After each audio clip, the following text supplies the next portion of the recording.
Namaste. I'm Surya Shivjot, and it is my greatest pleasure to invite you to this series of Pranasana Flow.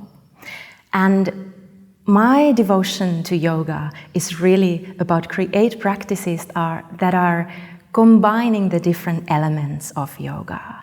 And in this series, we're combining the two pillars of yoga, the asana and the prana, so that we can start creating deeper, more profound bridges to those other pillars of yoga that are creating more deeper senses of your self-awareness, more deeper circulation of the prana and life force to activate those parts of yourself that has not been completely and fully seen yet.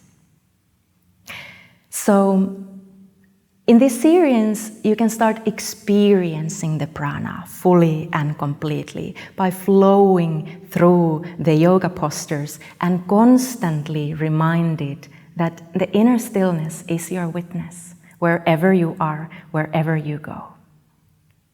And I hope that this can widen your understanding about the asana practice and help you to really tap into those places that are deeply, deeply, deeply blessed inside you and your inner gifts, so that you can live your full purpose, your full radiance in love, in unity, in completion.